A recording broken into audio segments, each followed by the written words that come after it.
In a desolate wasteland, Rick gets launched several feet across the floor during a fight, and he is seriously worried that he may die.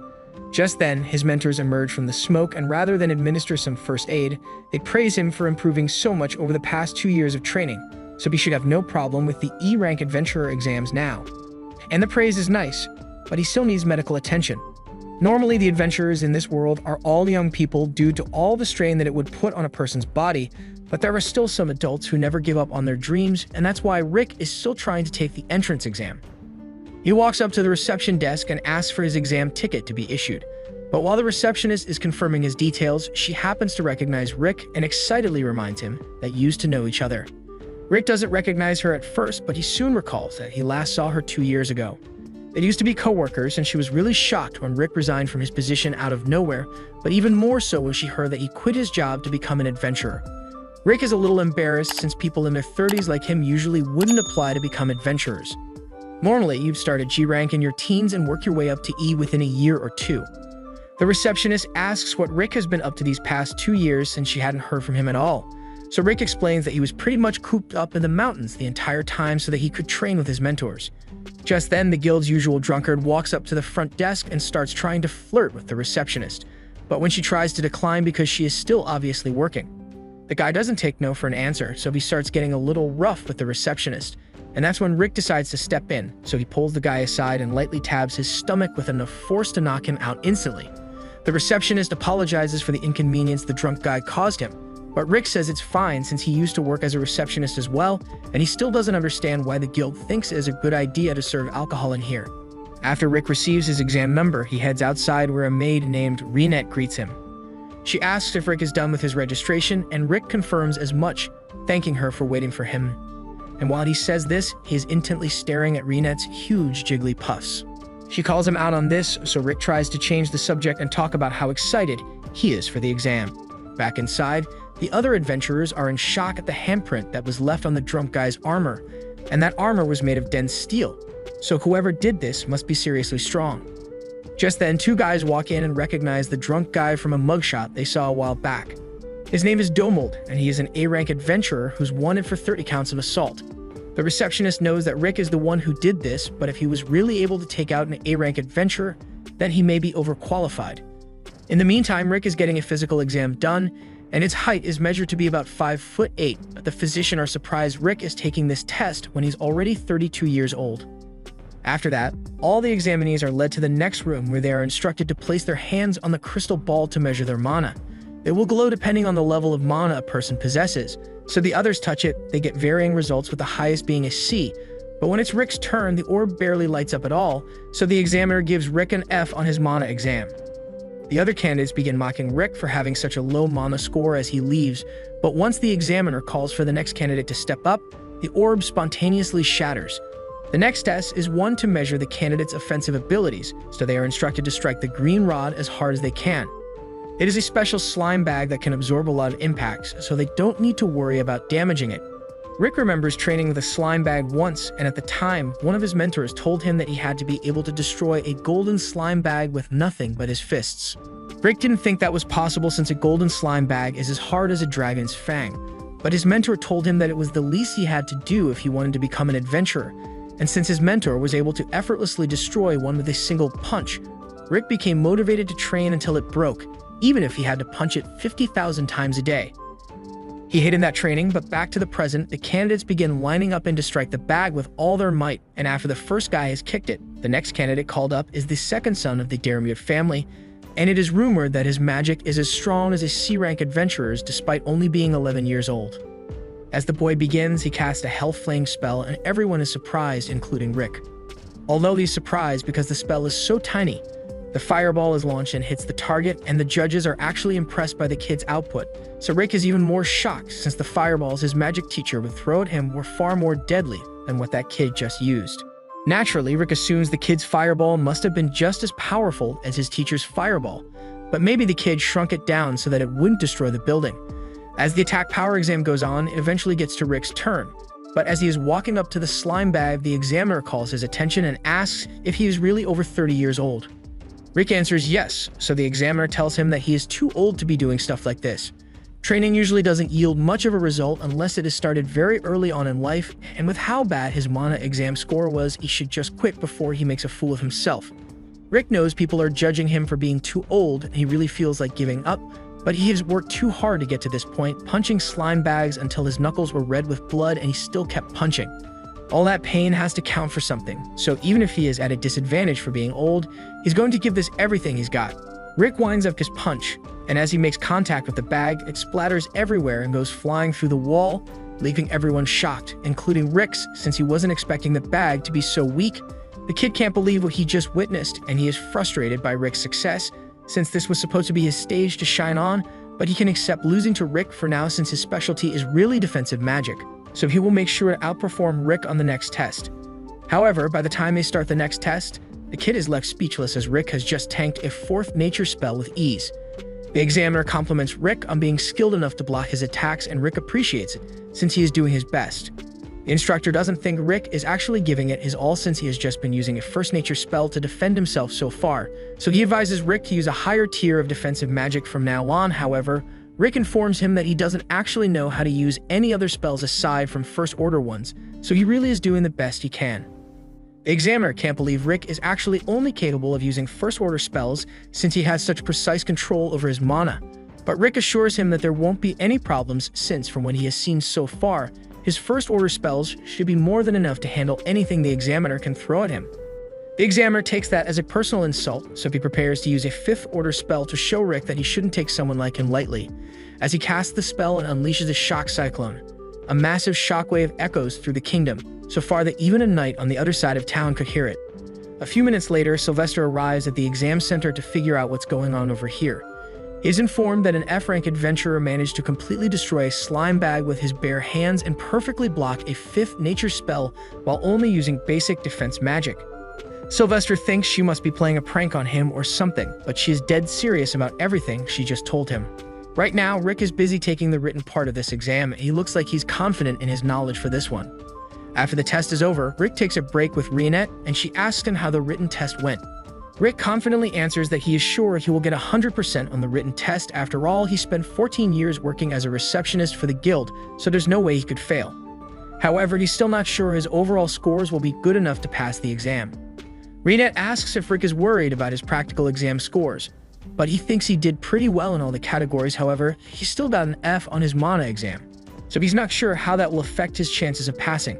Reinette assures Rick that he should be fine after all the training he did to prepare for this exam, but moments later, the kid from earlier comes up to Rick and screams at him for doing too well on the tests. Rick doesn't know what this is about, so he assumes Freed must have gotten lost or something, so he offers to help him. Freed is upset because this was supposed to be the day he showed off his exceptional skills to all the peasants, but Rick went and outperformed him, so he's crying about it now.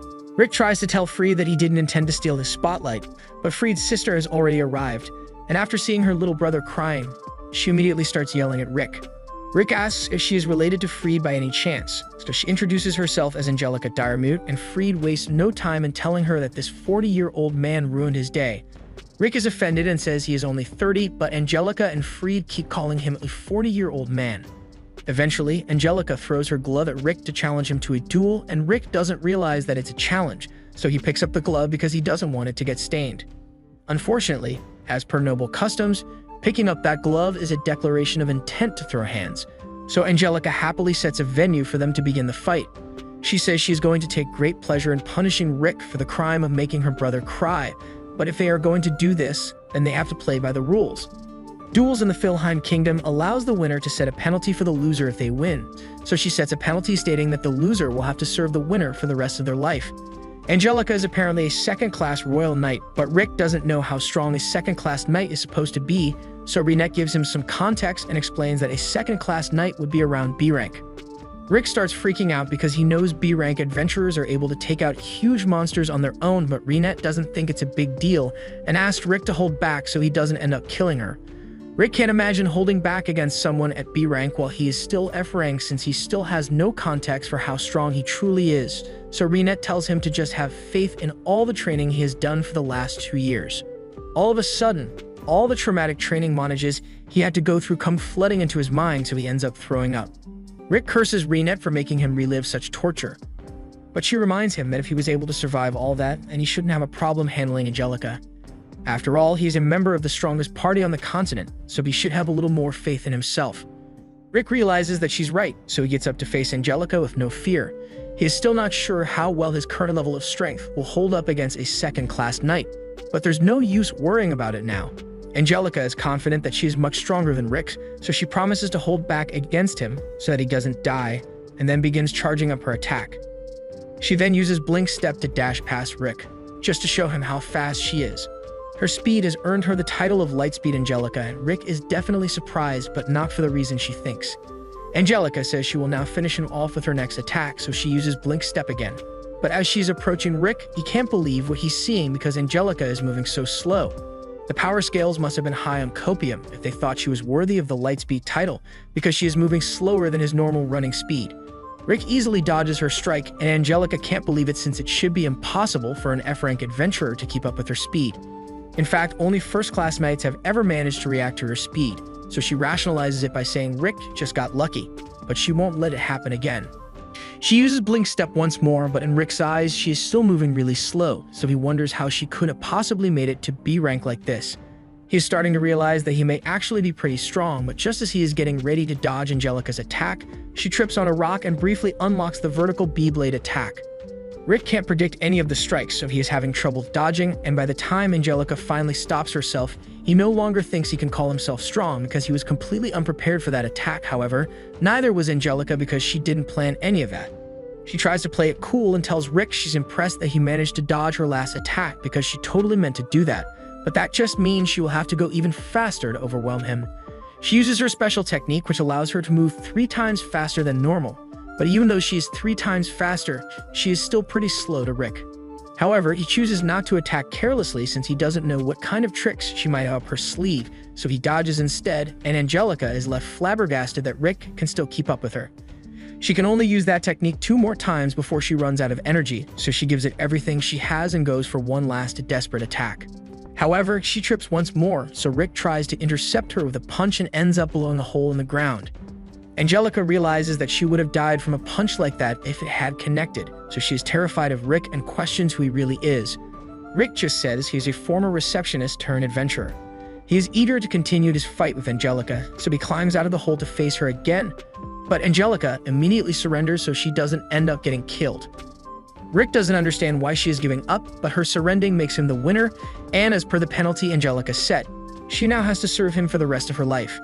Angelica had forgotten all about that penalty, so she does the only thing she can think to do and runs away. Rick doesn't really care about the bet, so he doesn't chase after her, and the results of the exam will be coming out soon, so he needs to go back to check if he passed. This is when Reinette tells Rick that the rest of his mentors will be coming to check on him, and Rick starts freaking out because their presence always spells trouble. Rick and Reinette head back to the exam center for now, and they are told that the results will soon be announced through their exam tickets. If you pass, your ticket will glow blue and you will be allowed to move on to the second stage of the exams, but anything else would mean the candidate has failed. Rick is really worried that he might have failed the exam, so Reinette tries to reassure him that he did well on the exam. Rick thinks Reinette is nice for trying to make him feel better, and if he were 10 years younger, he would totally marry her. But she also has her scary side as she threatens to triple his training if he somehow managed to fail. Just then, Rick's card begins to glow, so he picks it up in anticipation, and he is elated to discover that he has successfully passed the first exam. He leaves the hall with Reinette, but as he steps outside, a dreadful stench fills his nostrils. He looks over and sees this rich dude walking straight up to Reinette, and he immediately introduces himself as the eldest son of the Diremute family, Raster Diremute. Rick has had to deal with 2 Diremute family members already, but this time Raster isn't here for Rick, he's here to shoot his shot with Reinette. Rick tries to introduce himself to Raster, but Raster wants nothing to do with a muscular middle-aged man, so he goes back to talking to Reinette and tells her that he is deeply in love with her jugs. Sorry, he meant to say personality and wants Reinette to come with him so that she can become his second wife. This is where Rick draws the line since he can't lose Reinette to someone like Raster, so he steps in front of Reinette and says she is his girlfriend, so Raster has no right to shoot his shot anymore. Raster looks down and notices that Rick is holding an exam card, which means he must still be F rank, and he finds it hilarious that someone as old as Rick is still at the lowest rank.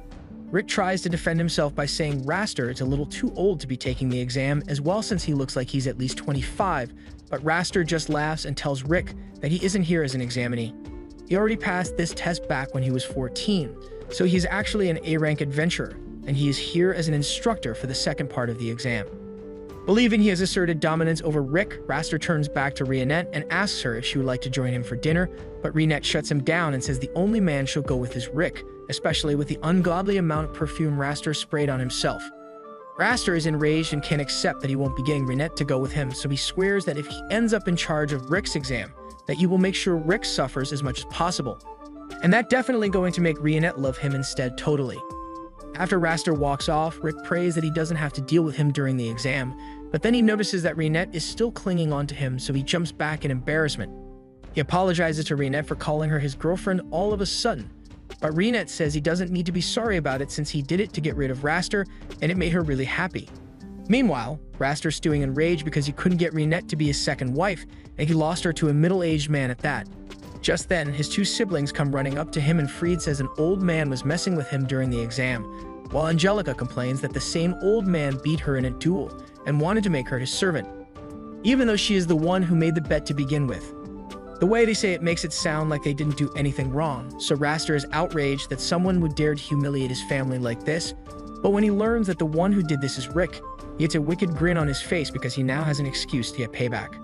A while later, the mock battles are about to begin, and Rick is really nervous about it. Reinette asks him to make sure he holds back during the exam, but Rick still believes he is weak, so he doesn't understand why he would have to hold back against people who should be stronger than him. And he still has to worry about Raster since it would be terrible if he was the one in charge of his test. Just then, Rick and Reinette bump into a man named Lynx, and he says he will be the one in charge of Rick's exam, and Rick instantly begins celebrating because that's one more thing he doesn't have to worry about. Lynx goes on to say that he is surprised that Rick would want to switch jobs to an adventurer at his age, but it's not like he is saying it's a bad thing. In fact, he believes it is inspiring that Rick still has the determination to work toward his dreams, and he can relate since they are similar in age. Lynx became an adventurer back when he was 24, but in the 20 years since then, he has only been able to achieve B rank. But if he wants to accomplish his goals, he would need to get to A rank. Seeing Rick work so hard has motivated him to do his best as well, and he is excited to test Rick in the upcoming mock battle, but he won't be going easy on him. However, around the corner, we see Raster lurking with devious activity on his mind.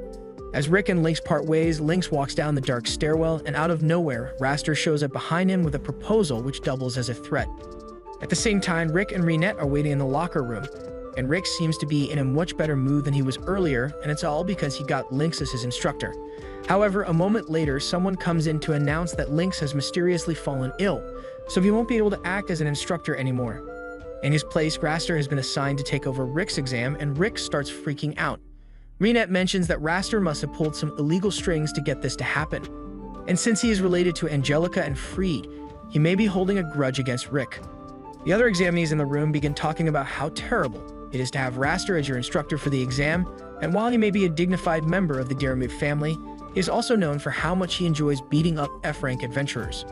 Every single year, he picks a particular adventurer to mess with and does everything in his power to make them fail, which is bad news for Rick since Raster definitely hates his guts right now. Later, as Raster is outside tormenting a random examinee, he fires a barrage of ice blasts and knocks the guy out. But just as he was insulting the examinee for being weak, his fun gets interrupted as he receives a message from the elite guard. Meanwhile, Rick is pacing around inside as it is soon going to be his turn and he doesn't know how he is going to handle Raster. Reinette doesn't understand what Rick is so worried about since he just needs to beat Raster. However, Rick thinks beating Raster is impossible since he is a respected A-rank adventurer, while Rick is only F-rank. He believes he will die if he faces Raster, but if he backs out, he will have to do 3 times his normal training. Reinette gets in front of Rick and asks him if he really isn't confident in his skills. He sincerely believes that he is an inadequate adventurer since he switched to this job too late in life and everyone always tells him that he is too old to do it. But Reinette tells him that he shouldn't let what other people think shake his confidence because all that matters is that she believes in him.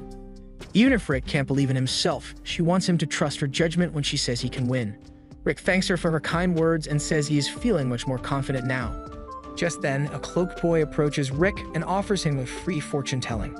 He explicitly says there's nothing shady going on here, so despite this whole thing being really suspicious, Rick decides to go along with it. However, just as Rick is about to sit down, Reinette notices a magic circle on the chair, so she tries to warn Rick that it's a trap, but she ends up being too late as Rick is teleported away in an instant. After that, the boy removes his cloak and reveals that he is actually freed, and he is quite pleased with himself for being able to trick Rick into falling for his trap. However, he should have thought of a plan to teleport himself away as well, since Reinette is severely pissed and blows a hole through the wall while holding him by the collar. She asks Freed where Rick has been teleported to, and Freed refuses to tell her initially. But after a non-consensual eyelash trim and the threat of some eye poking, Freed tells her that his teleportation magic can only send someone 100 meters away at most, so Rick is still nearby. Meanwhile, Rick has just appeared on the river behind the training center, and he is really confused about how he got here in the first place. Just then, the elite guard shows up and Rick is told that unfortunately, they have orders to beat him up. They are the elite guard of the Diarmid family, so Rick realizes that Raster and the others must be behind this. They don't want Raster to get his hands dirty, so they'll make it so that Rick won't be able to participate in the exam. Rick calls them shameless for trying to stall him so he misses his exam, but the leader corrects him and says this is a coordinated jumping. Among the elite guard, they have B and A rank adventurers, so Rick feels like he is utterly outmatched. As he is contemplating what to do, he notices some people standing on the ledge nearby, and upon taking a closer look, he realizes that they are the senior members of his party, and they scare him more than the elite guard. His party members jump down to ask Rick why he is here when he has an exam to get to, so fearing for the lives of the elite guard, he makes up a lie that they were just trying to help him get ready. Rostin offers to join them if they are doing training, but Rick knows how hellish training with Brostin is, so he tries to warn the leader of the elite guard to get everyone to leave before they get themselves killed. The leader doesn't take him seriously and tells his team to kill Brostin, but as one of them tries to slash Brostin on the head, the sword shatters to pieces, and Brostin is just standing there stone-faced. He commends the guy for strengthening his body well, but he is disappointed that he failed to strengthen his weapon enough so that it wouldn't break. The guy gets angry and decides to use his fists instead, but that goes about as well as you would expect since Brostin just grabs his hand and squishes it until it turns purple. However, Brostin tells him that he doesn't need to worry since he has healing magic to restore his mangled hand to normal. The leader of the elite guard is starting to realize that he might have screwed up by attacking these guys and finally seems to be grasping how powerful they truly are. While all this is going on, Mizet asks Rick if the elite guard are really here to pick a fight with him. Rick confirms it, so Mizet says he will handle it for him in a peaceful manner. He then proceeds to pull out his super fire barrel MK3 rifle and fires at all the people within range, leaving them limp on the ground. Rick yells at him for killing everyone when he said he would resolve this peacefully, but Mizet asserts that none of them are dead yet, probably. One guy tries to take Alice as a hostage to gain the upper hand, but he has no idea just how badly he just messed up. Even Brostin tells him that he had better back away from her slowly if he doesn't want to die, but the guy doesn't listen and hits Alice to get her to shut up, and his fate was sealed once he did that because Alice proceeds to vaporize him. The other members of the elite guard can't believe what just happened, but the leader has figured out exactly what's going on, so he tells them that the vampire girl is a prodigy who is the world's strongest mage despite only being 10 years old. Alisera Drakel.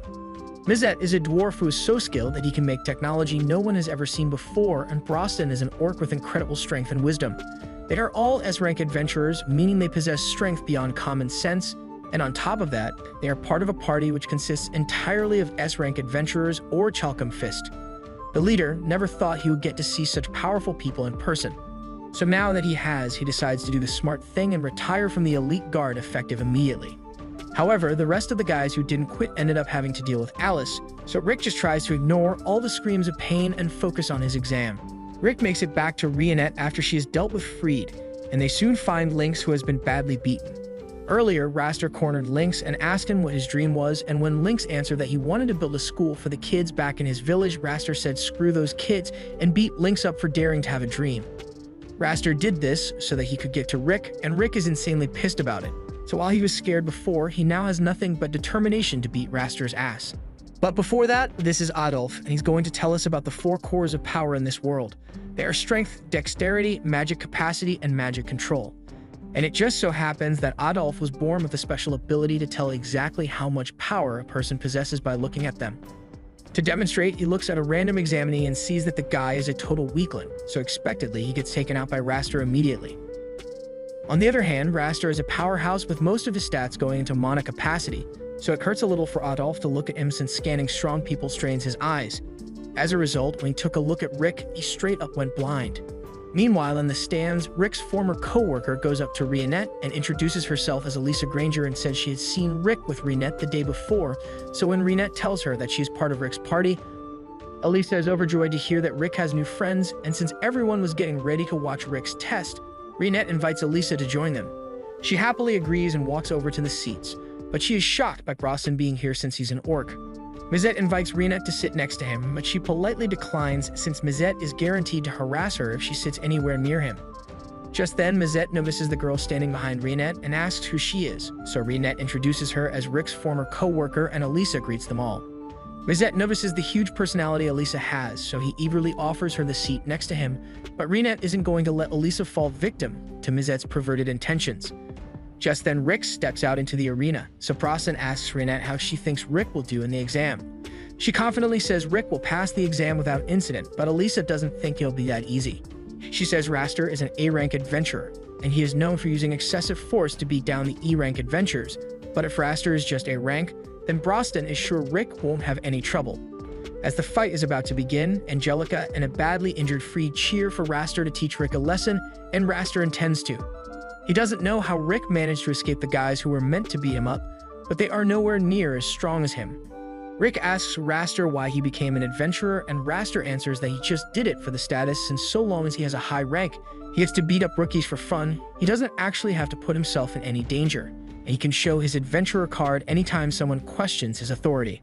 If his reasons are truly so shallow, then Rick says he refuses to lose to him no matter what. Raster begins by firing a level 1 ice spell at Rick, and he intentionally misses, but Rick didn't move an inch. He mocks Rick for being frozen in fear, but the real reason Rick is standing still is because Reinette had advised him to use the first minute of the battle to calm himself and observe Raster's movements. Raster is getting ready to attack Rick for real this time, so he casts a level 3 fire spell at Rick, and Rick is impressed by Raster casting such a spell so quickly, but he has to keep observing so he can't dodge it. The fire blast hits Rick head-on, and while Elisa is really worried about him, Rick turns out to be perfectly fine. Brosnan tells Elisa that Rick is strong enough that a blast like that has no chance of damaging him. He explains that of the 4 cores of power, mana capacity must be trained from an early age, otherwise one loses all hope of growing in that category. It usually has a limit of about 20, so since Rick became an adventurer at the age of 30, his mana capacity is really low, which is why he puts so much effort into training the other areas. Brosnan trained him in physical strength and had Rick do things like running between villages, but with giant 100-kilogram ankle weights attached and venomous snakes that chased him through the forest. Brosnan did everything he could to build up Rick's strength, and Mizette trained him in mana control, and it's honestly surprising that Mizette didn't give up on teaching halfway through since he never liked working. But when it came to Rick, he wanted to make sure that Rick could put up some good magical defenses, otherwise he would have been a pile of ash by now. He also says Reinette was the one who trained Rick in dexterity, and this comes as a shock to Elisa since she thought Reinette was a maid, but Reinette just enjoys wearing maid outfits for fun. Rick put everything he has into learning from them, so he already possesses the power of an S-rank adventurer, although he doesn't realize it since Brosnan kept gaslighting him into thinking F-rank adventurers were much stronger than him. As Raster is about to cast another spell, he begins insulting Rick and Lynx for being too old to stick around in the adventurer business. And as he says this, he throws every elemental attack in his skill tree at Rick. By the time he's done, he believes Rick must be dead or at least severely injured, but to his and his siblings' horror, Rick survived all of that without a single scratch. Raster is starting to get annoyed by how resilient Rick is, so he decides that he will finish Rick off with his bare hands. He casts a strengthening spell on his hands and feet before rushing in to attack Rick, but as he throws a punch, Rick counters with a punch of his own and blows Raster back. Reinette's advice really paid off since Rick has watched Raster for long enough that he now sees the truth. While Raster does have a larger mana capacity than him, that's all he has. He never took the time or effort to truly refine his powers, so he has the potential to be stronger than Rick. But as of this moment, Rick understands that he is stronger than Raster. Raster tries to pass off Rick's successful counterpunch as a fluke, so he's going to get serious and cast a full incantation spell to take Rick out. But while the spell looked pretty impressive, Rick was able to block it with one hand and even insults Raster for his sloppy spell execution. Elisa doesn't understand how Rick could possibly block a spell of that level with his low mana capacity. So Mizette explains that Rick learned to have great control over his mana use, so even though Raster has more mana, Rick can use 100,000 times less mana to match Raster's spell casting. Raster's confidence is starting to falter, so he tries one last attack to prove that he's stronger, but Rick is far too fast for him and delivers a punch that forces Raster to use Iron Body defense magic. By this point, Raster has realized that Rick possesses far more power than the average E rank, but he still claims that he has just been getting lucky with his attacks up to this point. But Rick isn't falling for any more gaslighting. He knows that everything up till now has been a result of his strength, and on top of that, Rick didn't even use any strengthening magic, yet he was able to overpower Raster after he used it to attack. Raster realizes he can't bluff his way out of this, so he asks Rick how he managed to become so strong when he possesses very little mana, but Rick feels insulted that Raster thinks he used some cheap trick. He was thrown into a dragon's lair and wasn't allowed to leave until he defeated it. He got blasted over and over with extremely powerful explosions, and then he was forced to swim through a swamp of monster goo until he choked on it. Elisa can't believe Rick survived all that, but in reality, Rick didn't survive, but since Broston's healing magic is so powerful, as long as it was applied quickly, no matter how many times Rick ended up dying, they always brought him back to life. That's how he managed to exceed his physical limitations. And it is honestly surprising how well Rick handled it, since none of them had any regard for his safety, so if Mizette lushed him off a cliff for training and he died, they just called Broston to heal him. The same thing happened with Alice's training and Rionette's training, leading to several life-ending injuries. Raster doesn't believe any of it, though, since even if there was a way for Rick to train like that, what reason would he have to willingly put himself through hell like that? Rick says he has a dream of eventually killing the world's strongest monster, Kaiser Alcippide. Raster begins laughing at Rick because he thinks the monster is nothing more than an old story. But in truth, the monster is very real, and the main goal of the Orichalcum party is to one day eliminate it. Raster doesn't believe the monster exists and calls Rick dumb for believing in a children's story. But Rick doesn't care if Raster doesn't believe him, since his mission has nothing to do with him. Raster is tired of listening to Rick's stories, so he says he will now end this fight once and for all and uses a level 7 binding spell to hold Rick in place. He then begins the chant for the strongest spell he has available, the level 8 Idrisil Vine Mech. With this, Raster believes the fight has been won, since there's no way Rick would be able to overpower a spell this powerful. However, Rick begins charging up a level 1 air shot to fight back. Raster laughs at him and says a mere level 1 spell could never beat his level 8 spell. Yet Rick is still completely confident that his air shot will be enough to punch through Raster's Vine Mech, and that's because Raster has used this spell a handful of times at most, so he hasn't refined it to its utmost capabilities. On the other hand, Rick has used his air shot over 100 million times already, so he has learned how to unleash its full potential. No one believes Rick's claim of using the spell 100 million times, since it is physically impossible to have done that in only 2 years, but Broston assures Elisa that Rick is telling the truth, although he needed space-time magic to make it possible. Raster still doesn't believe it though, so he gets ready to smash Rick into the ground and finish this. But as he gets ready to punch, Rick effortlessly snaps the binds on his arms and legs and clashes with Raster. Raster is certain that he has won now that he has landed his attack, but then his mech started crumbling from Rick's power, before finally being shattered to pieces and sending Raster flying off into the stands, and he is still alive, but his pride definitely isn't. Hardly anyone can believe what they just saw, as an F-rank adventurer just defeated an A-rank, although Rick's friends totally expected this outcome. After Rick returns to the locker room, the other go to meet him and congratulate him on winning his fight, especially Elisa, who's really impressed by how strong he has gotten. Rick finally understands that he is really strong, and he doesn't know why he didn't realize it sooner, but he thanks his friends for training him so well. They tell him there's no need to thank them so formally, and instead they should all go out to celebrate at a bar. But before that, Rick hears the voices of Raster and his siblings entering the room, and Raster is clearly feeling the pain from Rick's punch, but he refuses to get treated for it. As Rick sees him, he starts telling Raster that there's a reason he lost the match today.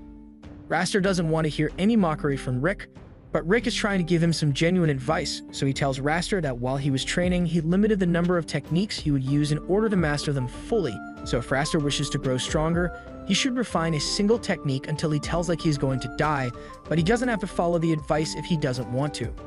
Rick says he has high hopes for Raster's future as an adventurer, and it looks like Raster has finally learned some humility, since he silently walks past Rick and tells him that when the time comes for Rick's next promotion exam, Raster will make sure he is strong enough so that he doesn't lose a second time. Raster then leaves and his siblings follow after him, but before leaving, Angelica lowers her head to apologize for all the trouble she caused Rick, and then she helps Raster walk out. After that, the E-rank exams have officially concluded, so an announcement is made for the candidates who passed. As the numbers are called, Rick eagerly waits to hear his own, and meanwhile, the others have already started a preemptive celebratory feast for him since they are sure there's no way he will fail. Rick ends up passing his exam, but he seems a lot more calm about it than Rinette expected, and it's because he has a lot of stuff to think about. Rick recalls a time in his childhood when he read a book about a hero fighting the ultimate monster, Kaiser Alcipede, in order to obtain the Akashic Records, but ultimately, that hero failed to defeat it, so he left the Akashic Records to be found by future generations of adventurers. This was the moment Rick first decided that he wanted to become an adventurer just like the one in his storybook, but his mother wasn't too keen on him becoming an adventurer since the job is pretty dangerous, so she nicely tells Rick that she would be more at ease if he chose a different career. However, Rick's father was much less nice about it and told Rick that he should get a real job before throwing his life away as an adventurer. One day after a checkup, Rick was congratulated by his physician who tells him that he possessed an innate skill. Rick is in disbelief because innate skill is an insanely rare attribute which makes him pretty similar to Yamato the hero, but the doctor reminded him that innate skills aren't things that can be awoken through hard work, so it's going to take some time before he is able to use his ability. However, Rick was still every bit as happy as could be since this brought him one step closer to being able to declare himself as a successful adventurer to his parents. The next day, Rick wakes up and tells his friends that he's got an innate, and when he's finally able to use it, it's going to be amazing. However, days soon turned to weeks, weeks to months, and eventually, Rick had to come to terms with the fact that his innate skill would never manifest. His friends were sympathetic with him and encouraged Rick to try becoming an adventurer anyway, since most adventurers don't have innate abilities anyway. Plus, adventurers make a ton of money, so it's not a bad job. However, the reason Rick wanted to become an adventurer wasn't for the money, but to become like the hero Yamato. So since he can't become the kind of adventurer he was hoping to be, he decides to go get a real job after all. Rick tells his parents about his decision, and they are overjoyed to hear that Rick has finally given up on his dreams and is ready to get a soul-crushing job like a normal person. The next few years went by with Rick learning the ropes of the receptionist job and watching countless adventurers all living out his dream, so as time went on, Rick became more and more jaded to reality until finally he grew to accept his mediocre life and enjoy the time he spent with his friends and family. One day, while looking through his old books, he finds that storybook of Yamato's legendary adventures, but by now it's nothing more than an old fairy tale he used to believe in. Rick heads into work the next day, and Elisa had just been hired at the time, so she was struggling to keep up with all the paperwork. Rick came over to help her out a bit and reminded her that there was no need to rush the learning process, since she'll get the hang of it sooner or later. There's also one more thing he wants to tell her, since from what he has seen around town, monsters are becoming more active, so a quest will likely pop up soon to subjugate them. Elisa is thankful for the heads up since she can now get the forms ready ahead of time. As Elisa leaves to go get the paperwork done, an adventurer Rick is friends with walks in, and he's got something to show Rick.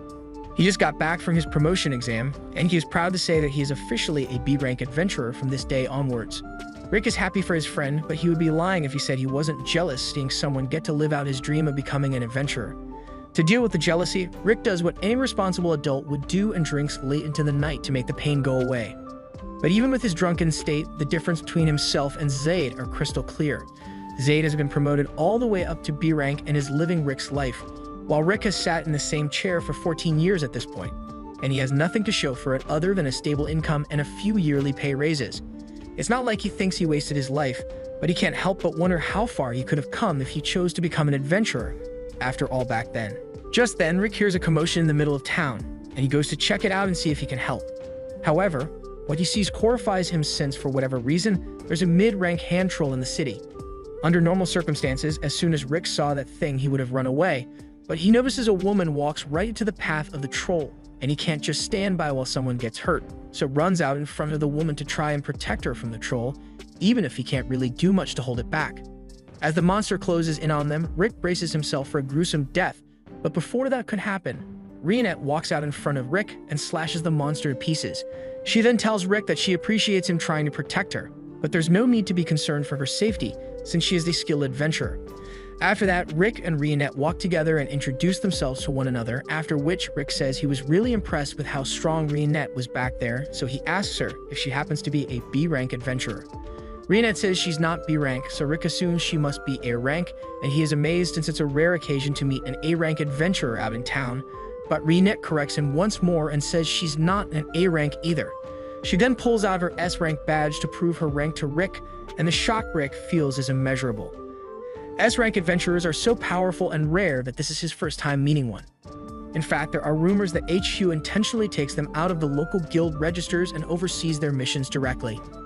He can't believe he gets to meet such a legendary adventurer, but since she's here, he says he has a weird question to ask. So he pleads with Rinette not to laugh at him. Rinette assures him that she hasn't laughed even once in the 9 years after her 8th birthday, but Rick isn't sure if she should be proud of that. Moving on, Rick tells Rinette about the dream he had when he was younger to become an adventurer and eventually defeat Kaiser Alcipiat, so he wants to know if she thinks he could still achieve his dream if he tried becoming an adventurer today, even though he's already 30.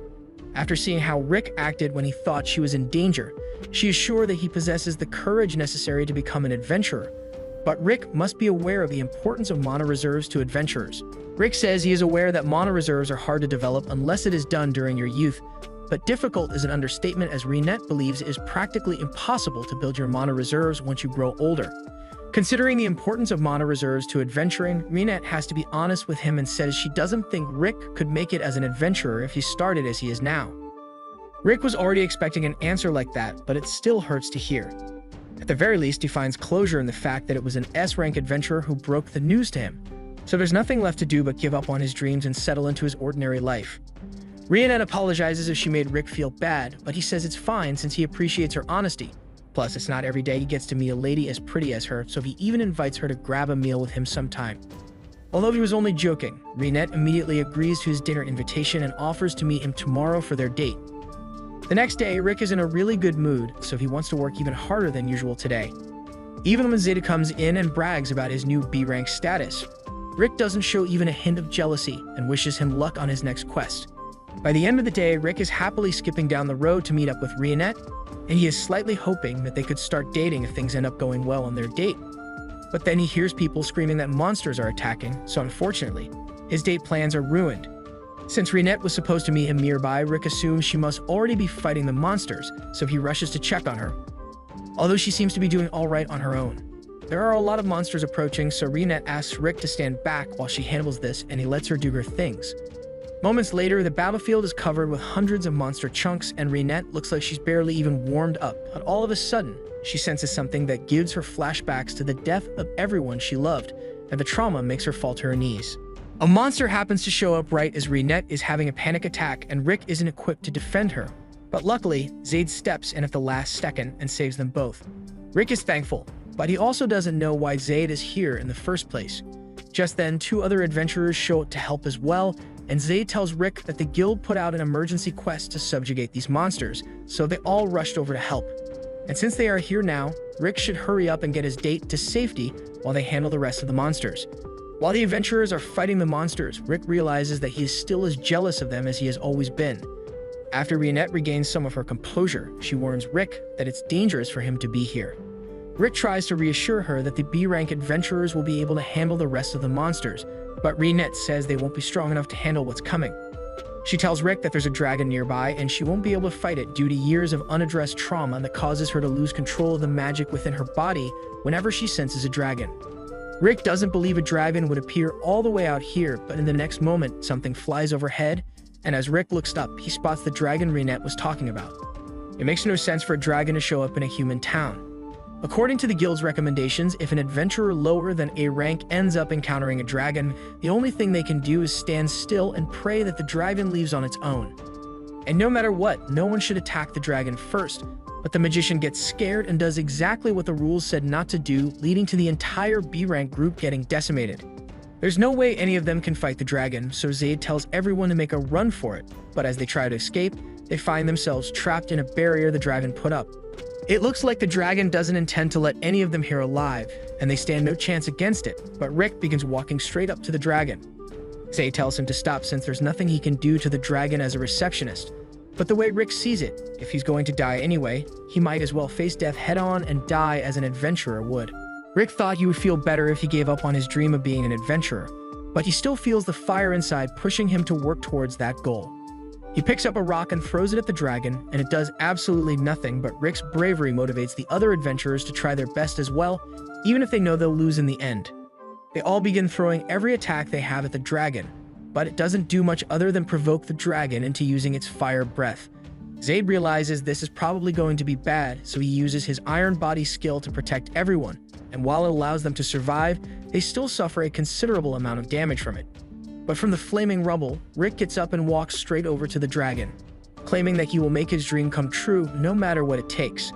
The dragon uses its foot to squish Rick, but on the verge of death, Rick's dormant innate skill awakens, giving him the power necessary to survive being stepped on and push the dragon away with ease. The amount of magic flowing from his body is so potent that it is actually visible, and Rick realizes that this must be his innate skill. So while he wishes it awakened earlier, it's better late than never. Now that he has the power necessary to fight back, Rick is a lot more confident about facing the dragon. So as it fires another blast at him, he stretches his hand out and blocks the fire with his magical energy. And when he finally gets the chance to counterattack, Rick unleashes a punch that carves a hole straight through the dragon's body, killing it in an instant. Once it's all over, Rick goes back to normal and collapses to the ground, and by the time he wakes up, he's in a hospital bed and in great physical pain. Reinette is there as well and informs Rick that he overloaded every single magic circuit in his body during the fight with the dragon. So by all accounts, he should already be dead.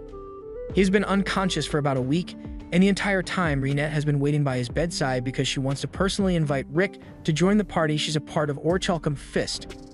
The party's goal is to defeat Kaiser Alcipiat just like Rick, and after seeing Rick fight on courage alone, even when he didn't have the power to win, gives her the confidence to say that Rick can grow stronger and fight alongside the S-rank party and become an adventurer. This was the first time anyone ever supported the idea of Rick becoming an adventurer, so he is moved to tears by Reinette's faith in him. That leads us back to the present where Rick has just officially passed his E-rank exam, so for the first time in his life he can say that he is an adventurer. After Rick's exam results were announced, he was to pay a visit to Lynx, who is currently recovering in the hospital. He congratulates Rick on passing the exam and asks if he is still willing to go get those drinks they had talked about earlier. Rick is happy to hang out with Lynx, but as soon as Lynx mentions wanting to come to visit Rick at home, Rick's face contorts like never before. He tries to convince Lynx, but since Lynx was so insistent, Rick gave him some directions and told him to wear his strongest set of armor if he wanted to survive. At first, Lynx didn't understand why Rick was making such a fuss about someone coming over, but as he arrives at the address he was given, he realizes that Rick literally lives in a demon lord's castle. As he gets to the front door, he rings the bell and Rick comes out to meet him. The inside of the castle is a lot nicer than Lynx expected, and as they enter, Rick apologizes for Lynx having to come all the way out here. Lynx says it's fine since he didn't even run into any monsters along the way, and Rick explains that monsters never come anywhere near the castle, but that gets Lynx wondering why he had to wear armor if that's the case.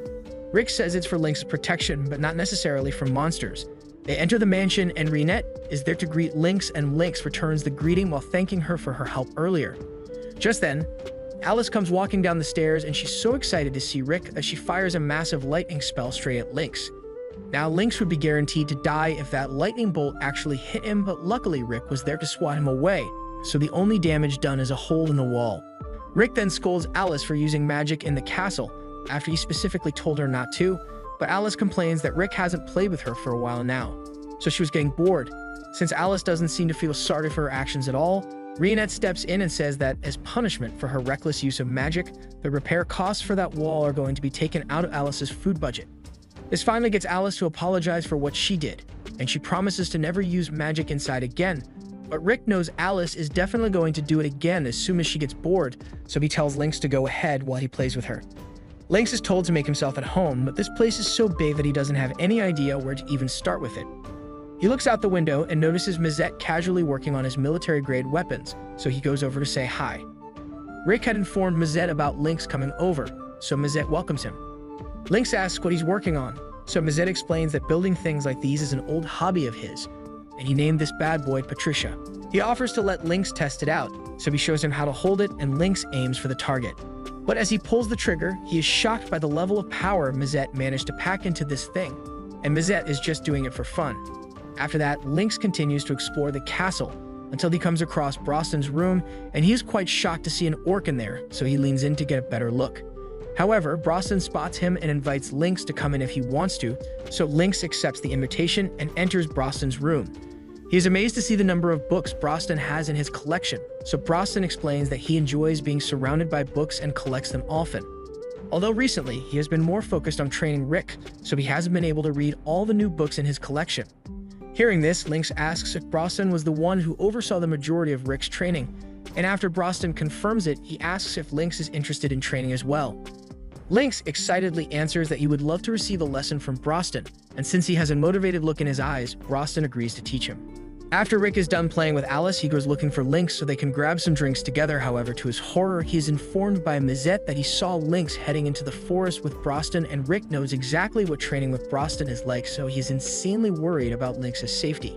Meanwhile, Lynx is currently falling off the edge of a cliff with huge weights tied to his ankles, and as he goes over the edge, he is convinced that this is the day he dies, so he begins saying goodbye and apologizing to his daughters for not being able to make it home.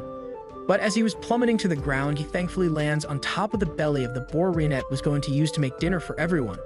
After Lynx gets down, he sincerely thanks Reinette for saving his life, and from the weights he was wearing, Reinette can already tell that Broston was the one behind all this. Lynx confirms this and tells her that Broston told him to run down the cliff with weights attached to his feet, and before Lynx even had a chance to process the absurdity of his order, Broston had already pushed Rick off the edge of the cliff. Lynx really believed he was going to die for a second there, and Reinette says he's right to be worried about dying since Broston was the #1 cause of Rick's deaths during his training, and unfortunately, there's no escaping Broston once training has begun. So Lynx gets dragged off into the forest to continue his deadly training. By the end of the day, Lynx is still alive, but he's totally drained. Rick asks why Lynx would agree to train with Broston even after knowing what he put Rick through to train him, but Lynx didn't think it would be that bad since Broston said he would give Lynx some light training. But that's where Lynx went wrong because Rick already learned the hard way that you can never trust what the others say.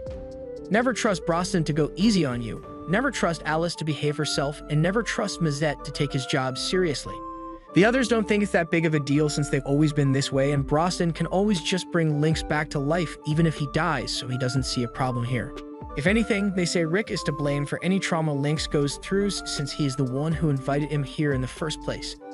A little while later, once Lynx has recovered from his training, he and Rick sit down together and Reinette pours them a cup of tea while they wait for dinner. As she leaves, Lynx comments on how nice Reinette is, and on that note, he asks Rick how far his relationship with Reinette has gone. Rick tells him he doesn't have a romantic relationship with her.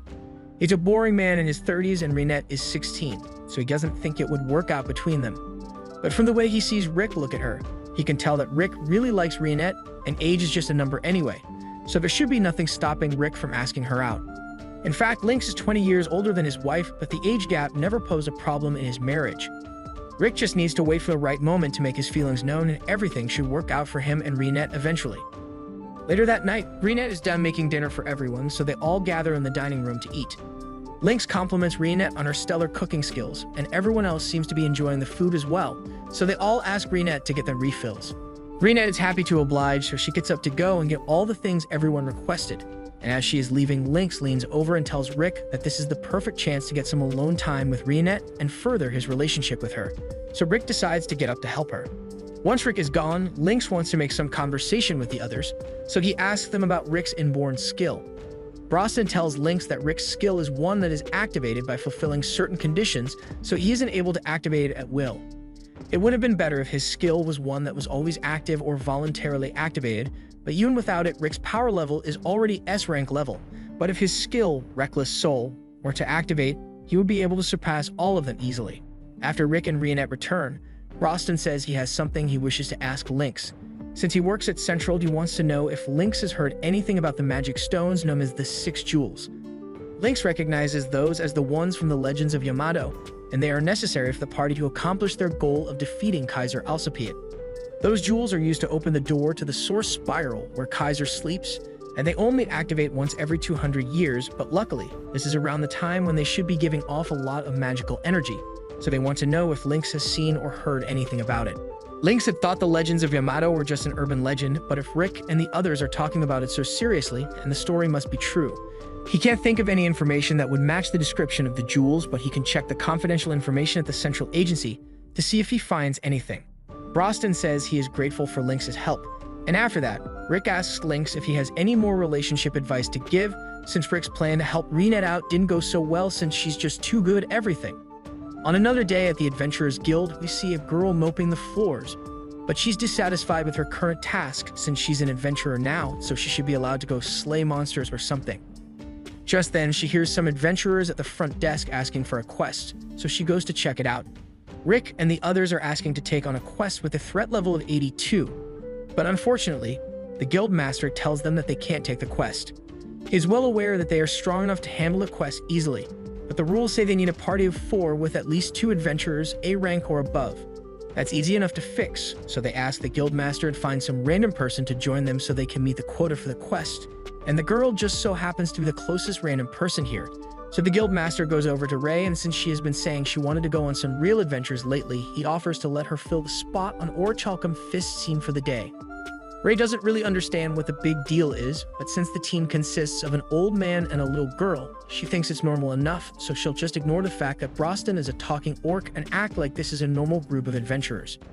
She introduces herself and says she is willing to join their team. They head out on the quest, and along the way, Alice says she senses something up ahead, so Ray asks if they are looking for something. Rick explains that they got a tip from a friend that a special magic stone that they've been searching is somewhere around here, so that's what they came for. As soon as Ray hears Rick mention a magic stone, she starts wondering how much they could sell it for, and while it is probably incredibly valuable, they don't intend to sell it since it can be really dangerous in the wrong hands and can even attract monsters. Ray says she's not worried since she is strong enough to defeat any monsters that attack. She says is only F rank right now, but in no time she'll be all the way up to A rank. She asks Rick what his rank is, so Rick tells her that he just got promoted to E rank recently. And while Ray doesn't say anything out loud, she internally calls Rick an old loser for still being E rank at his age. A little while later, Alice spots a wyvern, which is exactly what they were hoping to find, and Ray starts freaking out since wyverns are insanely powerful, but Broston just walks up to the wyvern and bitch slaps it away. He intentionally chose not to kill it so it would call for backup, but that makes Ray freak out even more since a swarm of wyverns is basically a death sentence to an adventurer. Broston is getting sick of all her complaining, so he asks Rick to take Ray and go somewhere else for now, so Rick leads her out of the forest. Along the way, Ray begins talking about how crazy it was for Broston to intentionally attract the attention of all those wyverns, but a couple seconds later, wyvern corpses begin crashing to the ground as Broston and Alice start slaughtering them. Ray is dumbfounded by what she sees, and while she is stunned, she nearly gets taken out by a red wyvern, so Rick pulls her to safety. A red wyvern is so tough that even A-rank adventurers struggle to defeat one. So Ray thinks they need to get out of there since she's F rank and Rick is E rank. But Rick just walks up to the wyvern and blows its head clean off his body with one punch, leaving Ray stunned once more. By the next day, Ray is deep in thought over what happened to her yesterday, and the guild master is glad to see she made it out alive. He tells her that Orichalcum Fist is the strongest party in the continent, and it is made up of adventurers who are all S rank level. The whole experience has motivated Ray to train hard until she can eventually get to S rank, so she hands her broom to the guild master so she can start training immediately. But sweeping the floors is kind of her job, so guild master is not happy. Meanwhile, after returning from the wyvern hunt, Rick and the others were able to retrieve one of the jewels from the wyvern's den. And with it, Mizette is able to use magic to pin the location of the next jewel they need to find, and it looks like it's located in Heractopia, a large city known for its colosseums and strong fighters. 400 years ago, in a land mostly comprised of desert, a king named Alexander Heractopia built a colosseum where strong fighters could gather and face each other in battle. The king himself also participated in battles, and over the years he became the undefeated champion, with 10,000 victories and no losses. The popularity of the Colosseum gave rise to the kingdom of Heractopia, and now the king Alexander Heractopia is immortalized as the kingdom's founder. Broston wishes he could have gotten to spar with Alexander at least once before he died, but if that happened, the whole kingdom would likely be blown away in the process. In Heractopia, being a fighter is a popular profession, but while Broston would love to learn more about this place, he thinks it would be a good idea to start looking for the item they came here for. The others agree, so they all start looking around together, but whenever they try to ask someone for information, the person gets scared because of Broston and runs away. They aren't going to make any progress like this, so Rick suggests that they could go to Town Hall instead to see if they can find some useful info there. However, just as they are about to leave, they notice a girl being harassed by a guy she wants nothing to do with, so Rick is about to step in, but Broston cuts him off and walks up to the guy instead. The guy is at least brave enough to stand his ground, but he seriously messes up when he challenges Broston to a fight. Broston is always down for a good round of violence, so he walks into a dark alley, and as soon as they are out of sight, the distinct sound of a skull cracking is heard, and Broston walks back out with the guy's limp body. The guy managed to survive somehow, and having such a near-death experience seems to have knocked the scumbag right out of him, so he's now an upstanding citizen and introduces himself as Gold. The girl also introduces herself as Militia, and Broston says he has something he would like to ask both of them. He takes out the red jewel and asks if they have any idea if there's something like this in town. Gold says he has seen something similar before, but he doesn't remember where. Militia also recognizes the jewel, but she's having a hard time recalling where she has seen it before. Just then, a loud parade for this year's fighting tournament passes by, and both Militia and Gold are excited about it. There are apparently only 2 more months before the King of Fists tournament officially begins, but Reinette doesn't know anything about it. Gold explains that it is a tournament to decide the champion of all fighters, and it's so popular that they get over 500,000 spectators each year. The parade is being led by the 5-time champion of the King of Fists tournament, Kerwin Erwolf, and he is quite popular for his strength, so everyone here adores him. While watching their idol go by in the parade, Militia and Gold take a look at his belt, and that's when they notice that Kerwin's champion belt has the jewel Rick and the others are looking for. Kerwin heads back to the gym where he trains after greeting all his fans, and once inside, he takes a seat to relax a little. The owner of the gym comes over to Kerwin and apologizes for making him do all these publicity stunts, but Kerwin understands that it is important to build up hype for the tournament ahead of time. He also asks how Kerwin is feeling, and while he doesn't feel bad, he doesn't feel great either. Things have gotten pretty boring for him since he always wins the tournament without much of a challenge, so for once he would like to meet a worthy opponent. Just then, Rick and Reinette walk in, and Kerwin can immediately tell that these guys are different from all the other fighters he has seen before.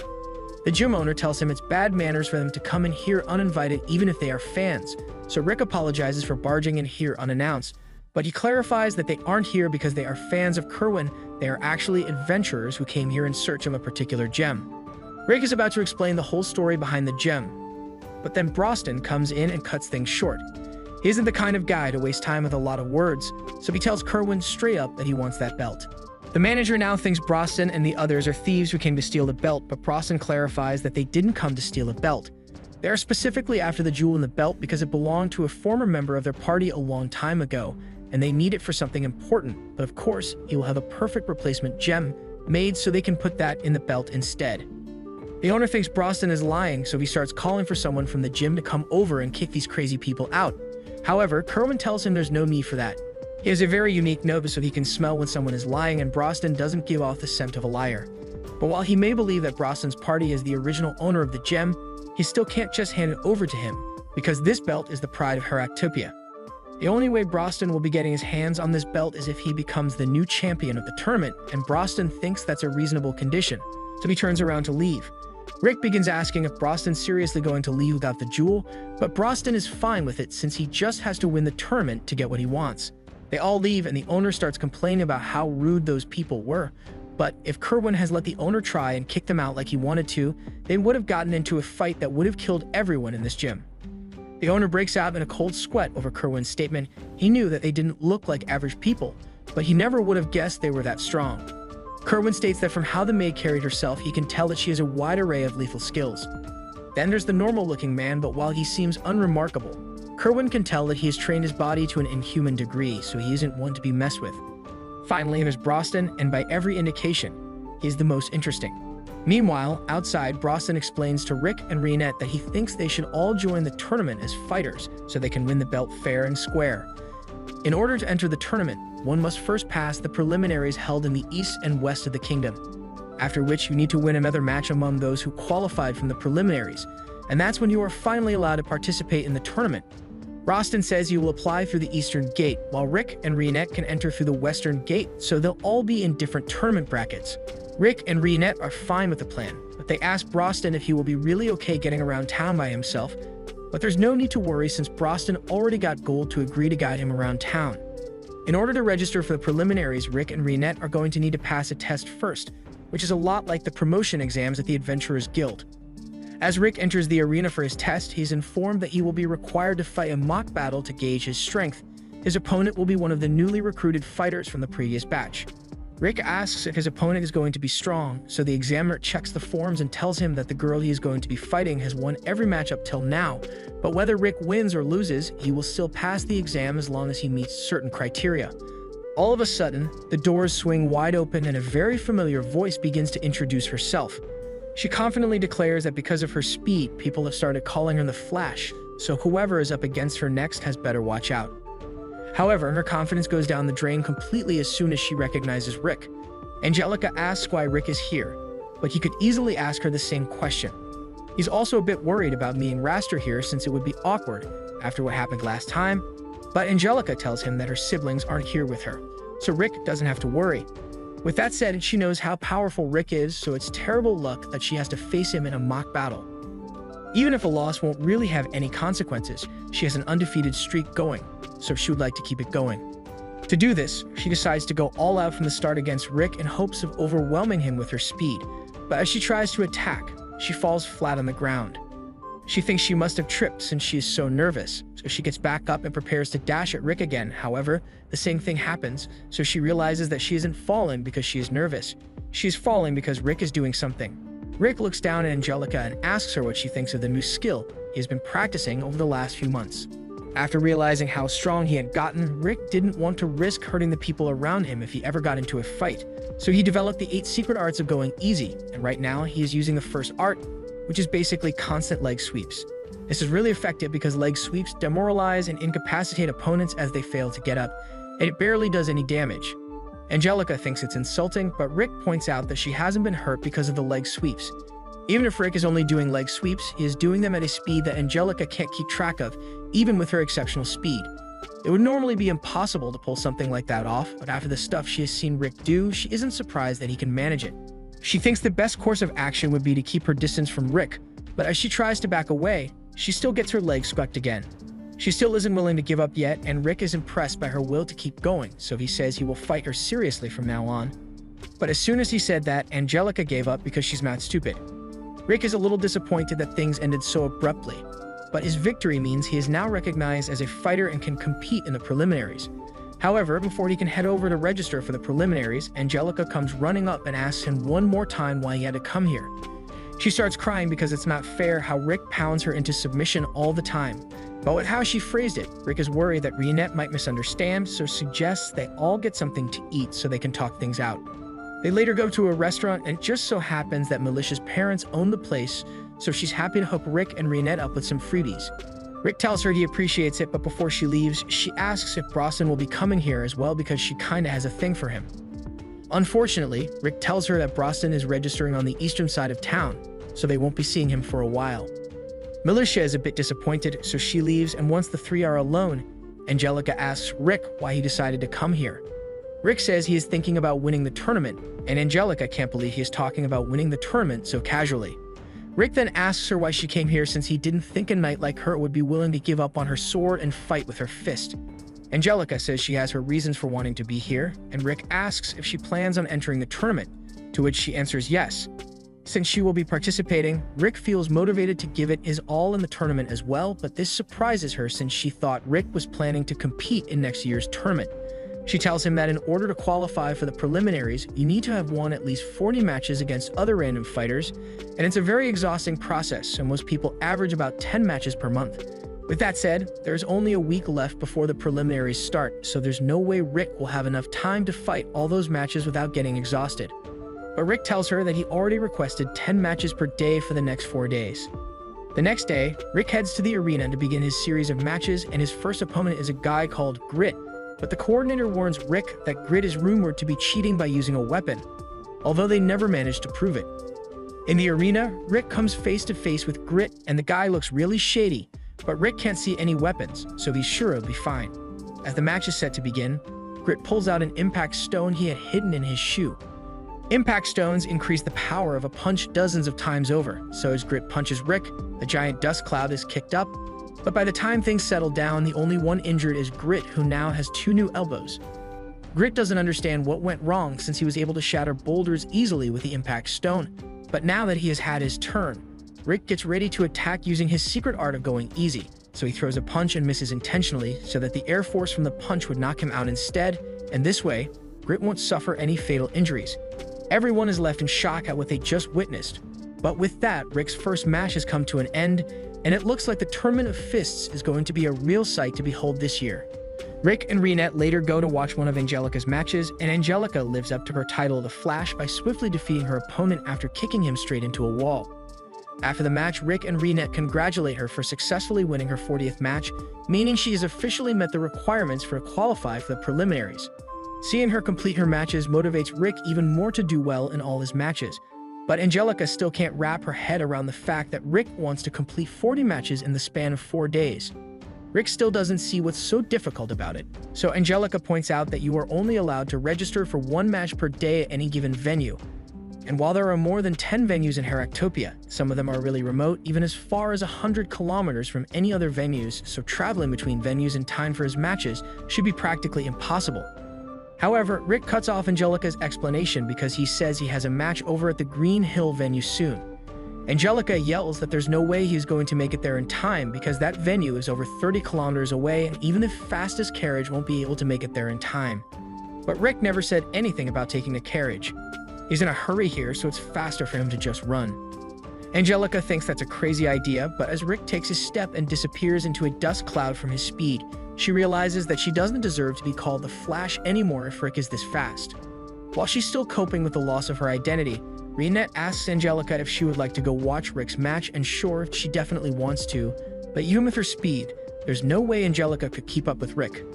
If that's the case, then Reinette offers to take her there instead, but Angelica is hesitant to agree since she has a bad feeling about this. However, before she can give a response, Reinette has already picked her up and begins jumping from roof to roof at high speed. Angelica pleads with Reinette to go back to the ground, but Reinette doesn't want to take the roads since they are annoyingly complicated. Angelica eventually made it to the arena to watch Rick's fight, but she was so busy barfing that she missed the whole thing. Rick says he messed up on that fight since he still needs a bit of practice with making his attacks non-lethal. But you will have to practice later because for now, he has to get to his next venue and runs off. Angelica doesn't want to go through the terror of being carried by Reinette again, so she tries to back out of it, but Reinette has already grabbed her and is hopping through town again. Rick continues to win his matches effortlessly all across town, and Angelica suffers severe motion sickness from being carried everywhere by Reinette. Eventually, the 4 days are up, and Rick has officially qualified for the preliminaries by winning all 40 of his matches, so the next step is the leagues. Angelica is really glad she isn't in the same bracket as Rick, so she won't have to fight him for now. Reinette asks Angelica if she was hoping to win the tournament, and yes, Angelica would have liked to win since she's participating anyway, but if Rick is in the tournament, then her chances of winning are basically 0. On top of that, Broston is also participating in the tournament, and while Angelica has never met him, Reinette mentions that he is the one that trained Rick, so Angelica knows Broston must be even more monstrous than Rick is. But even if winning is impossible for her, maybe she can still get that guy to leave her alone by participating. Reinette asks what guy she is referring to, but Angelica doesn't want to explain, so she changes the subject and asks Reinette where Rick went. Reinette tells her that Rick went on a light 600-kilometer jog, but Angelica is no longer surprised by the absurd things Rick does. She asks Reinette how she can stand accompanying Rick all the time, but has never once bothered Reinette. In fact, she kind of enjoys it. Angelica points out that at some point people are going to start rumors that she and Rick are lovers. But again, Angelica wouldn't mind that one bit since she really does have feelings for Rick. Angelica is shocked by how bluntly Reinette just said that, but a moment later, a guy comes up to them and says he has a request for the two beautiful ladies. Angelica thinks the guy is hitting on them, but in reality, he is pleading with them because he is short-staffed and needs some part-time workers. Later that day, Rick gets back from his jog, and he is approached by a man named Snape, who is the chairman of the West League. Rick asks how Snape knows him, but it turns out that Rick has become pretty famous around here for being the fastest man to ever qualify in the West League. Snape shakes hands with Rick, and as he does, his guard comes out of the bar and informs him that Angelica isn't here. Snape is disappointed to hear this, so Rick asks him if he knows Angelica. Snape confirms that he and Angelica are quite close, but he is just a merchant who's on good terms with the Diremute family. Changing topics, Rick asks Snape when he retired from being a fighter, but Snape is shocked that Rick knows he used to be a fighter since he never mentioned it. Rick explains that when they shook hands, he could tell that Snape's hands are those of a trained fighter. Snape admits that he did once win a small tournament, and the cheers of the crowd were like nothing he has ever experienced before, but that was 20 years ago and he has long retired since then. So that was his first and last victory. He is really excited when it comes to fighting, and in fact, his company is sending a fighter to the tournament this year, but he has other business to attend to, so he is going to have to cut their conversation short. Snape bids farewell to Rick, but before he goes, he also asks Rick to tell Angelica he came looking for her, and that she shouldn't play around too much since Snape wants her to take good care of her body. Once Snape leaves, Rick heads inside and Militia comes over, asking him if everything is alright. She saw him outside talking with Snape, and while it's good that nothing happened, she wants Rick to be careful. He may look like a gentleman, but rumors are going around that Snape is part of the criminal underworld, and Rick is surprised to hear that since Snape is connected to Angelica's family. It was a total shock when Snape's company became the major sponsor for this year's tournament. And as the sponsor, he gets a free sponsor slot to send anyone he wishes to the tournament.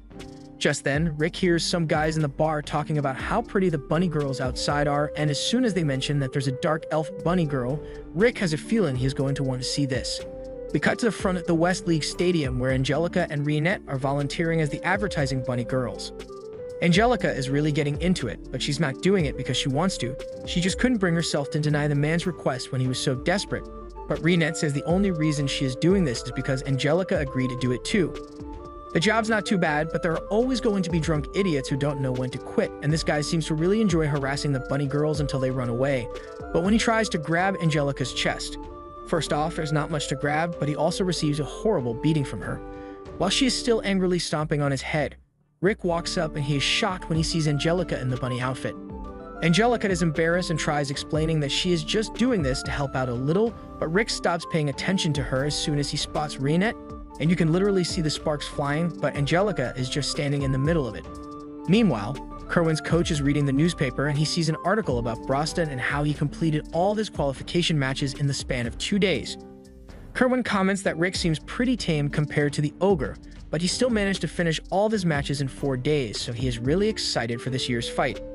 The coach thinks back to the time when he went to a rundown city in search of new talent. He walked into a bar and found Kerwin having taken down an entire gang who were after him. Back then, Kerwin was known as the hungry wolf of the slums, and he asked the coach if he was here to try and take him down. But on the contrary, the coach was here to offer him the opportunity a lifetime. He said he wanted to scout Kerwin as a fighter for Heractopia, and with his strength, he will be able to acquire anything he wants by winning fights. There are also going to be plenty of strong fighters there to keep him busy, and as soon as he heard that Kerwin was convinced, it has been a while since he has been this excited for a fight.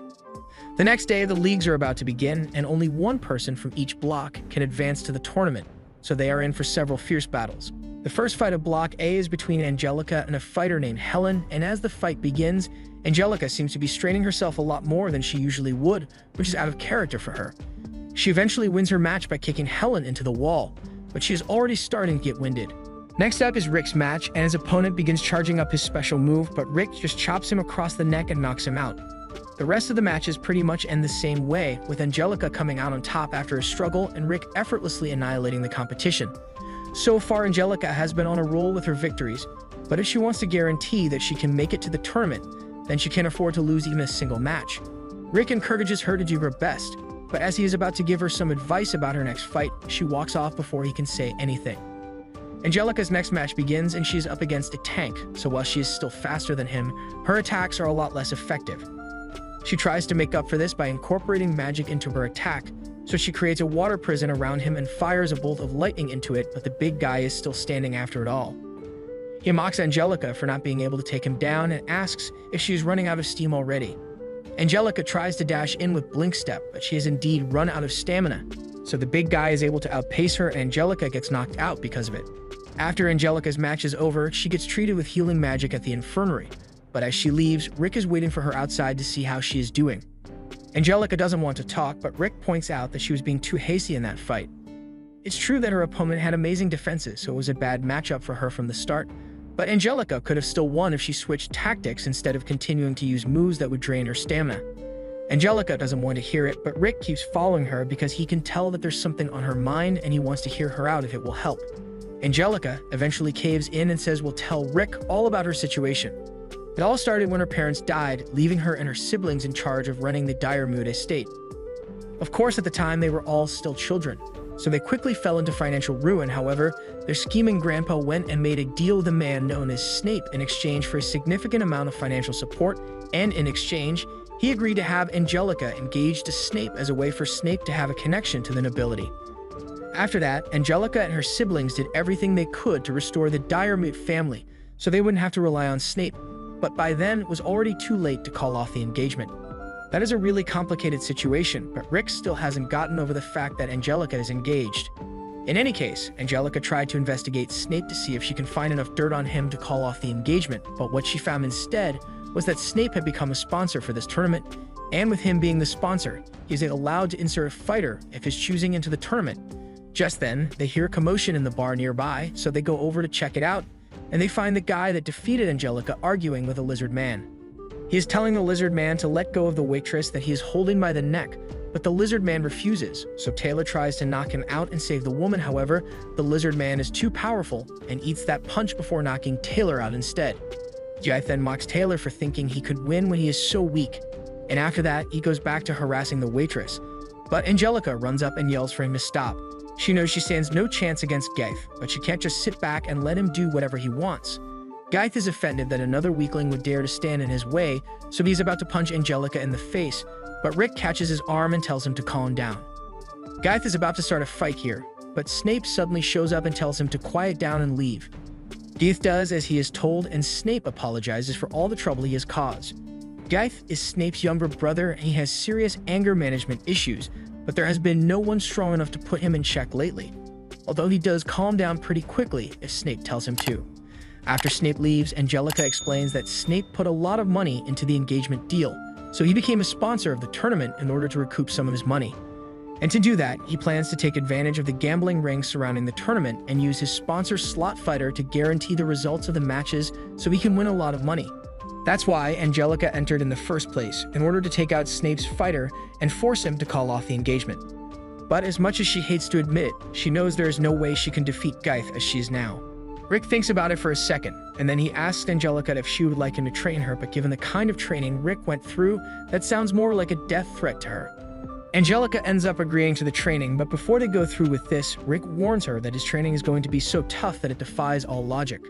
By now, Angelica has resolved to do whatever it takes to grow stronger, and Rick likes her determination, so he straps over 100 kilograms of weight to her body and warns her not to mess up her physical enhancement magic, otherwise she will die. Angelica asks him to explain what kind of training this is supposed to be, but Rick gives no such explanations and ties a rope to himself before taking off running. Angelica is being dragged behind him, and she's already wishing she didn't agree to this. She doesn't even know what this is supposed to be, so Rick explains that it's called baby bird running. It's basically just getting pulled by someone who's faster than you. So your body either learns how to move quickly, or you'll quickly end up dead. Rick tells Angelica that she is good when it comes to acceleration, but her other movements aren't stable, so this should help her improve on that. Angelica asks him if they can at least take a little break so she can mentally prepare herself, but Rick tells her that it is important to push beyond your limits, so they'll have to keep going for another 6 hours. By the end of those 6 hours, Angelica is barely alive and she can't believe her feet are still attached to her body, but even with the state she is in, Rick compliments her for doing really well for her first training session. Back when Rick had to do this with Renette, he passed out almost immediately and got dragged across the floor. He died 3 times that day, but Angelica made it out relatively fine, so she's proud that she got through the training. Although that was only in the morning session, so after a 1-hour break, Rick will be back to get her so they can begin the afternoon training session. Angelica can't believe what she is hearing and tries to plead for a more lenient training schedule, but Rick doesn't listen to her and says he will be back in an hour. After 5 days of this hellish training, Angelica is sitting in a random bar in the middle of nowhere and trying to justify her actions. It's not like she is lazy for running away, she asked to be trained, but what Rick is doing to her is more like torture. So it is perfectly reasonable for her to make a tactical retreat far away from him for the sake of her mental health. There's no way Rick will be able to find her all the way out here, or at least that's what she thought, but Rick shows up right outside the window. He says he has been looking for her all over the kingdom, but Angelica still doesn't know how he found her so quickly since it has only been 15 minutes since she ran away. She expects Rick to scold her for abandoning her training, but Rick doesn't intend to do that at all. He understands the feeling of wanting to run away, and he can barely count the hundreds of times he tried to escape while he was training, not to mention the thousands of times he died. He has a flashback to a time when Broston had accidentally killed him, so Broston asks Alice to lend him some of her magic, and after she does, Broston revives Rick. With the extra magic Alice gave him, Broston said he could probably revive Rick another 2,000 times, so he wanted to get back to training immediately. Angelica is surprised Rick managed to make it through that kind of experience, and Rick definitely tried to quit a bunch of times, but Broston told him something that changed his mind. He was told that the regret of quitting would far outweigh the current suffering he was experiencing, and when Rick thought of it like that, the right choice became clear to him. But still, Broston told Rick that if he ever seriously wanted to quit, then he would be free to do so, and knowing that made the training a lot easier to bear. Angelica tells Rick that she has always hated the customs of nobles. She had been taught all the etiquette and manners of a noble, but she never understood why she needs 3 different sets of spoons for one meal. That is why she wants to contribute to her family, not as a noblewoman, but as the first ever special grade female knight. And to do that, she is willing to endure any amount of suffering. Rick is glad to hear it, so they head back outside so they can continue the training session, and he's been thinking about something lately. Angelica is a knight, so she would naturally fight better with a sword. However, Angelica reminds Rick that the rules of the tournament say fighters are only allowed to use their bodies to fight. Rick knows that, and that's why he suggests that Angelica should learn a technique that makes her hand as sharp as a blade. She didn't know such a technique actually existed, but this kind of thing isn't Rick's specialty, so he calls for Reinette to help train Angelica. By the time Angelica's next match comes up, she straight up looks dead inside from all the training she had with Reinette. Her fans don't know what caused the sudden change in her appearance, but her opponent is a big muscular dude, so her usual fighting style of repeatedly striking won't work here. However, through the torturous hours of training, Angelica has developed a new fighting style, and it's just for punching the guy with so much force that the match ends immediately and Angelica is declared the winner, and it's clear that the training really worked, but it takes a lot to calm her down afterwards. A while later, Angelica is agonizing over what happened because she can barely remember what she did during the match. But Rick tells her it doesn't matter since she won her match and has qualified for the tournament now. Just then, Alice and Mazette arrived at the bar and Rick greets them, asking if the tip they were following actually led them to one of the jewels, but unfortunately, it was a false rumor, so Mazette had been wasting his time. Mazette looks over and notices a cute girl nearby, so he tries to hit on her, but she already has a crush on someone, so she spins out of the way. And a moment later, her crush arrives as Gold announces Broston's return. They all sit down to eat together, and Mazette asks what Broston has been up to lately. Broston tells him that he and Rick are entering the tournament so they can win and claim one of the jewels as their prize. Alice says she wants to enter the tournament as well, but Rick knows she would destroy the entire kingdom if she did something like that.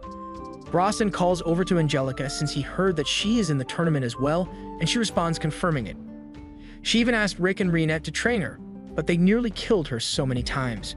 Rick tells her that the fact that she didn't actually die is proof that she has talent, but even so, she doesn't think there is enough time for her to get strong enough to win. Broston and Mazette tell her to have a little faith in her efforts because hard work will always yield good results. The day of the tournament is finally here, and the match pairings are finally made. With how things are set up, Rick is glad he won't have to fight Broston anytime soon, because if he did, he would just withdraw altogether. Angelica points out that the way the tournament brackets are arranged is totally rigged to favor Geith. With how it is set up, Geith won't have to face Broston or Kerwin until the final round, and it was probably done that way because Broston and Kerwin are major trouble for Geith if the plan is to have him fix the results of the matches.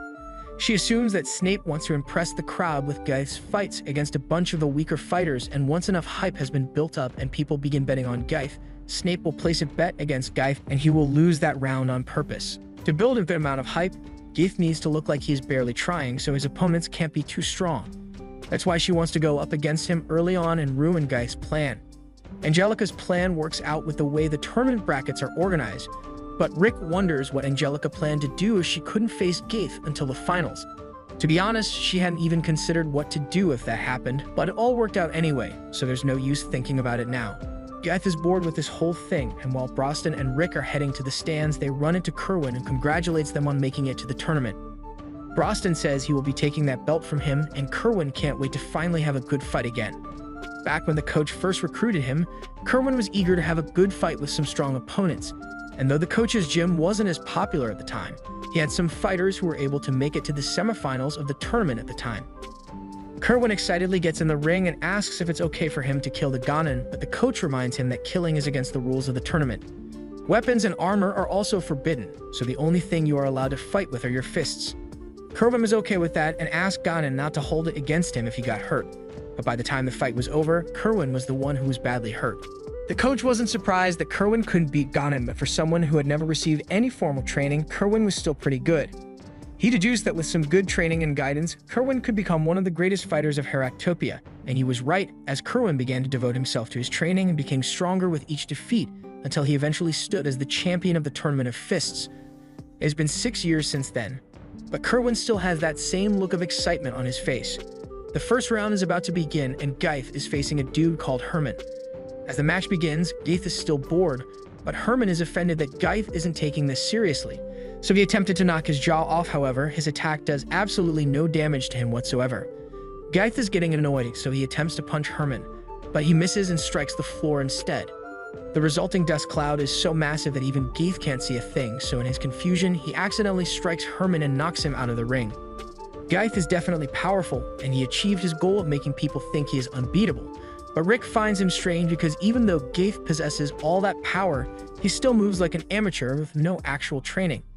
The rest of the matches go as expected, with Angelica, Rick, and Broston all winning their respective matches, so the final match of the day is between Kerwin and a random guy. Rick and Broston want to see what Kerwin is made of, so they watch attentively as Kerwin's opponent tries to attack him, but Kerwin punches the guy to the ground before he could finish the motion. In this case, it's not that Kerwin's reaction time was particularly fast, it was more like he knew what was going to happen before it happened.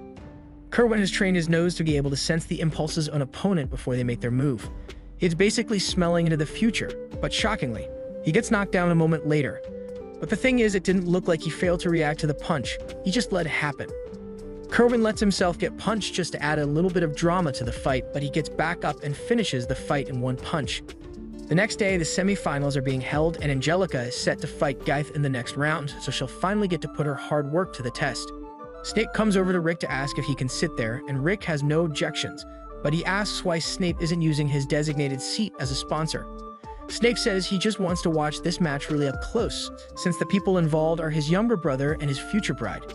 As Angelica is walking through the stadium corridor, she comes across Geith, and she confronts him, saying she will be his opponent today.